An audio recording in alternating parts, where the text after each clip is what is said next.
1977an Iruñeko 5 familiek erabaki zuten euren 6 urtetako seme alabak eskolara ez zeramatea. Derrigorrezko hezkuntzaz ari naiz hitz egiten, horrek Iruñean bai udalan, bai Nafarroako Diputazioan eta baita Ameken nahasmendu handia eta kezka suposatu zuen. Familia horiek nahi zuten eskola ez zegoenez, erabaki zuten haurrak etxean uztea.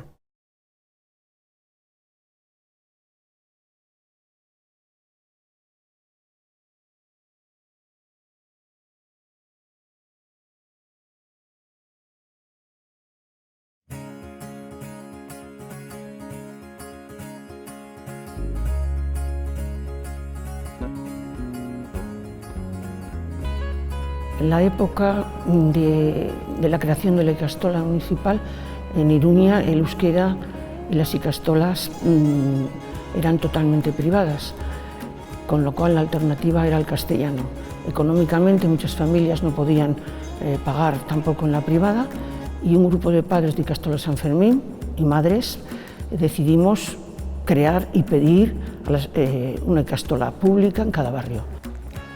Iruñeko udal ikastolaren sorrerak hainbat arazo eta larriak izan zituen. Horietako bi ziren ikasgelarik ez edukitzea haurrentzat eta titularitatea norena ote zen. Protesta eta manifestazio ugariren ondoren, azkenik 1977ko irailean matrikula ireki zen eta 309 haur apuntatu ziren. Hasiera oso gogorra izan zen, eraikuntzik ez geneukan eta hori dela eta Gaztelu plazan ematen genituen klaseak, bai udaletxeko pleno aretoan, hortxe beti egoten ginen hemendikara klaseak ematen, baina reivindikazioa denbora guztian zer nagusien. El día 9 de enero de 1978, que daba inicio el segundo trimestre del curso 77-78, conseguimos que se abriese la ikastola en varios centros, aunque eso sí, con unos centros que desde luego dejaban mucho que desear, que aquello menos colegio tenía de todo, porque no reúne condiciones y encima, para más Inri, el día infernal, agua-nieve y los padres, madres y bueno, todo el que quiso pudo colaborar haciendo de cuidadores de los autobuses para que los niños llegasen a sus respectivos centros escolares. Y con toda la hubo cantidad de incidencias, incluso algún niño que se quedó al final en el autobús, pero bueno, se consiguió dar la clase, se consiguió empezar la ikastola con mucha emoción por parte de todos los padres, de todo el personal, de todos los padres, madres, alumnos, alumnas. 1979an, Iruñeko udalean, Iruñeko udaletxean, sartu nintzen ni zinegotzi bezala. Eta orduan, bai gurasoek beren aldetik, nola udaletxean geunden zinegotzi batzuk gure aldetik, saiatu ginen urrats bat ematen eskola publiko euskalduna sortzeko. Eta urrats hori izan zen ikastola municipala. Ikastola municipalaren helburua edo xedea beraz oso argia zen, eskola publiko euskalduna eraikitzea. 1979tik aurrera, 2005 arte, hor euskera sustatzeko patronatoa sortu zen udalpean eta horrek garrantzia handia eduki zuen. 1981 gainera ikastolen legalizazioa etorri zen. Axular, Amaiur eta Hegoalde ikastolak deitu egin zirenak. Hirugarren fasean nik esango nuke udalpean egon ginela, 1985-2003 arte, eta hor, udalpean besterik gabe. Eta ja, 2003tik aurrera, Nafar Gobernuko Hezkuntza Departamentuaren pean. Eskola publikoak bezala, eta nik esango nuke hor normaltasuna etorri zela. Acompañé y trabajé con la ikastola por conseguir la legalización como centro oficial. También para buscar y encontrar locales adecuados y muy importante en la regulación del profesorado. Su mayor logro fue ser el embrión del primer centro, el primer colegio público bilingüe. Si tuviera algo que destacar, sería la comprometida labor de cooperación entre padres, madres y profesorado que hizo posible sus conquistas y, por supuesto, la innovación pedagógica. Tuve 3 hijos que pasaron por aquí. Me gustaba el proyecto porque siempre habíamos buscado, mi mujer y yo, un proyecto de una escuela pública y laica. Entonces, esas 2 cosas lo llenaba de alguna manera Ikastola Municipal. Además de eso, el Ikastola Municipal era un proyecto pedagógicamente, en aquellos tiempos, pedagógicamente muy renovador. Y eso nos gustaba y además permitía a los padres de alguna manera tomar parte activa en la educación de los hijos. Udal ikastolako sorreratik bertatik, irakasleen artean izaten genituen eztabaida importanten agian metodologiarena izan zen. Pentsatu behar duguna, frankismoaren garaitik etorritako eskola zen nagusi eta metodo berritzaileak edo sortzen hasi ziren garai hartan, ideia desberdin asko. Eta oso garbi genuen haien artean edo behintzat aukeratzeko momentuan alde egin nahi genuela esperimento hutsaletatik batez ere inolako oinarri sendo ez zutenak. Garbi genuen metodologien artean aukeratu behar genituenak eta diot genituenak pluralean bat bakarra aukeratzea egokia iruditzen ez zitzaigulako. Orduan, aukeratzen genituen artean guztiek izan behar zuten benetan oinarri zientifiko eta ikasleen beharrei begira egon behar zuten. Bilera horietan, bakoitzak prestatzen zuena aurkezten zuen, eztabaidatzen genuen eta konpartitzen genuen. Baita ere, arlo bakoitzari bere osotasunean aztertzeko eta ardatz bat bilatzeko, koordinazioa vertikala sortu genuen, hau da, beheko mailetatik goraino arlo bat aztertzea. Planteamenduak aurkezteko, mahai gainean jartzeko eta baita ere eztabaidatzeko eta adosteko klaustroa izan genuen hasieratik. Garai berriek ekartzen zituzten erronkei begira eta baita ere pedagogia eskaintzen zituen ikuspuntu berria kontutan hartuz, programazioa moldatuz joan ginen, beti elkarlanean eta taldelanean oinarrituta. Udal ikastolaren hasieratik hizkuntza gaiak pisu handia izan du bai eztabaidetan, bai irakaslegoaren formakuntzan. Hegoalde ikastolan konkretuki inflexio puntua izan zen 3. hizkuntzaren ordutegi handitzea eta beheko mailetan sartu behar izatea. Hausnarketa sakon eta formazio espezifikoa jaso eta ondoren, hizkuntzen trataera bateratuaren gaiari ekin genion. Doltzen testu tipologiaren sailkapenetik abiatuta, testu mapa izenarekin izendatu genuen lana.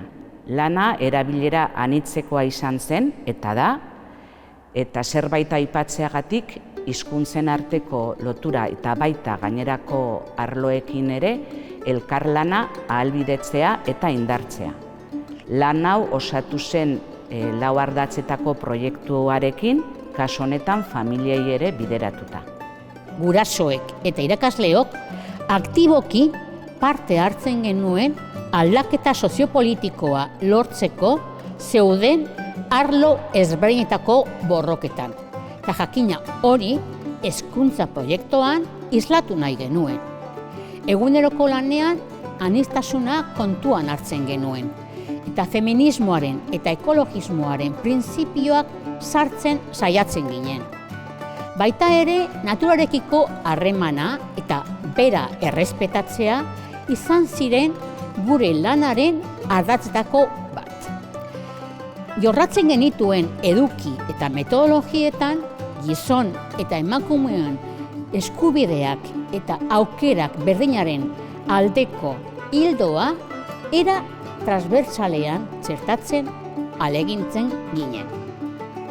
Han geuden umeak leku askotatik etortzen ginen eta gurasoen egoerak ere bai oso ezberdinak ziren. Eta nire ustez hori asko lagundu zuen ikastola ireki bat lortzen. Modu kritiko baten bidez erakutsi izana eta garrantzitsuena gure arteko errespetua zela erakutsi ziguten. Horregatik geletan gutxitan isiltzen ginen. Denok eman nahi genuen gure iritzia eta gure ideiak defendatu. Eta hori posible izan zen irakasleak errespetatzen zigutelako eta ez zeudelako hor guk irakasteko baizik eta hezitzeko ere. Irakasle eta ikasleen arteko harremana oso ona zen. Batez ere, noski ikasleak oso gazteak ginen, baina irakasleak oso gazteak ziren ere. Eta gure arteko harremana laguntasuna zen hasieratik. Beraiek saiatzen ziren irakaskuntzan ere gauza berriak egiten, eta hori noski sumatzen zen klaseetan oso giro oneko klaseak ziren eta. Eskola oso ongi gogoratzen dut, eskola eta espazioaren inguruko harreman berezi bat ere bai, alde batetik eskola zegoelako banatuta espazio desberdinetan, auzo desberdinetan geundelako, eta bestetik ere udalekuak adibidez oso bereziak zirelako guretzat, urtero egiten genuen zerbait zen, gurasoen laguntzarekin, gurasoak sukaldariak ziren, laguntzen zuten pilo bat eguneroko horretan. Gero ere eskola ikastolara joaten ginenean, elurra egiten zuenean ere kalera irteten ginen askotan, jolastera, errekreoak ere kanpoan egiten genituen eskola eremuetik kanpo, eta badut orokorrean oso oroitzapen oso ona. Udal ikastola, behintzat nire gelan, ohikoena zen taldeetan lan egitea. Materiala guztia amankomuna genuen, eta testolibururik gogoratzen dut ez genuela. Dena fitxen bitartez egiten genuen lan, eta fotokopiak erabili ordez, etxeetan gurasoek egiten zuten inprentila batzuk egiten zituzten, eta gero gelara eramaten genituen, eta bertan giza kate bat osatzen genuen, papera bat jarri gainean, atera fitxa, eta jazta, hor genuen, eta pilo bat gustatzen zitzaigun hori, batez ere tinta lila kolorekoa zelako. Nire alorrean, urte desente beranduago arte ederretan bizi izango nituen hainbat kontu txikitatik barneratu nituela ikusi nuen.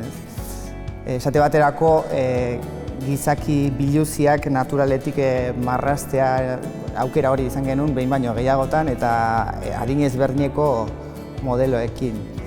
Baina niretzako hori baino erronka zailagoa izan zen ariketa bat non musika marraztu behar genuen, hotxak margotu. Eta oso gogoan daukat iturri baten zarata, pentsatu nuela, aixe, marraztuko dut urtxorrota eta irakasleak ez horrek ez zuela balio, zintzen figuratiboa egin. Orduan izan zen ere aurreneko abstrakziorako saiakera edo, ez? Eta, burua ustea, baina horrez gain nik uste dut izan zela garunean zubi berriak eraikitzeko ahalegina.